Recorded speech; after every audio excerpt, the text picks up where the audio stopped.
Welcome to your Midday Sports. We begin with news on football. Former champions Arnett Gardens moved to within a point of league leaders Mount Pleasant FC following a 2-0 win over the reigning champions at the Tony Spalding Sports Complex in the Ray and Neville Jamaica Premier League last evening.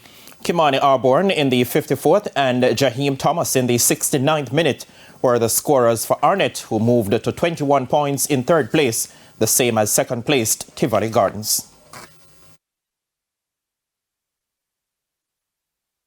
We're happy that we're on the winning end this evening. I think we executed our game plan for the most part, and I'm happy and pleased with that. Elsewhere, Tivoli Gardens blanked Harbourview 3-0 at the Ashenheim Stadium. Kimani Smith in the 52nd, Howard Morris in the 62nd, and Alton Lewis in the 65th were the scorers for Tivoli. It was the easy game, as you know. We kept them in the game right throughout the period of the first half, but in the end, we scored 3 from the amount that we created. And Dunbeholden made it 5 wins in their last 6 with a 2-1 victory over former champions Waterhouse, also at the Ashenheim Stadium. Brian Burkett netted a stoppage time winner. Didn't like the first half. After I spoke to them in the break, they came out sprinting in the pitch. I can see the effort. And I'm pleased with the changes that we made, and they came in the game and made a difference. And that's why I thought we won the game. Further afield now, Arsenal can reclaim top spot in the English Premier League today when they welcome West Ham United to the Emirates Stadium in one of 2 matches. The Gunners are on 40 points, 2 behind Liverpool, and are on the hunt for a 3rd consecutive home Premier League win against the Hammers. West Ham are 7th on 30 points and can leapfrog Manchester United into 6th with victory over their London rivals. The match kicks off at 3:15 p.m. Jamaica time. At 2:30, Tottenham Hotspur can move back into 4th. South Africa steamrolled India by an innings and 32 runs inside 3 days at Centurion today to take a 1-0 lead in their 2-match series.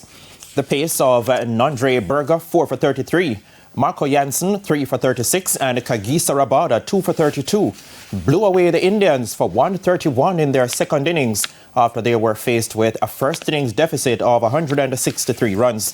Only Virat Kohli, 76, and Shubman Gill, 26, got into double figures for the Indians, whose long wait for a Test series victory in South Africa will continue. The Proteas, who resumed their first innings on 256 for 5 in response to 245, were eventually bowled out for 408.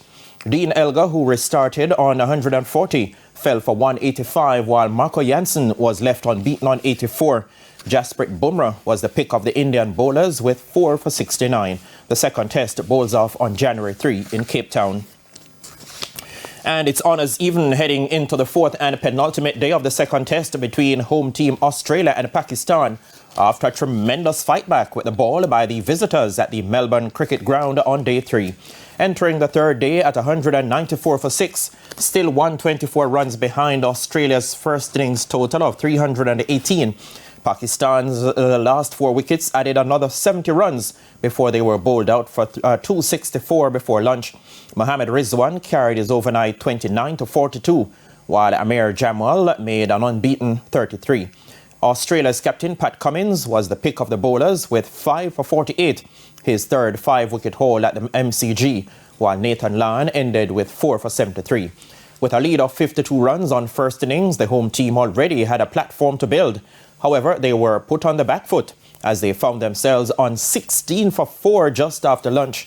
However, Steve Smith and Mitch Marsh would stage a fight back with a 155-run partnership for the 5th wicket. Both the visitors managed to remove both before the close. First, Marsh for a top score of 96 before Smith fell in the final over of the day for 50. Alex Carey, 16, will resume on day 4 for Australia at 187 for 6. That's an overall lead of 241 runs. Left-arm seamers Shaheen Shah Afridi and Amir Hamza have both taken 3 wickets. And that's it for your Midday Sports Report. O'Shane, it's back to you. Thanks, Spencer. And that's the Midday News. I'm O'Shane Masters. Join us at 7 for Primetime News. On behalf of the news, sports and production teams, have a good afternoon.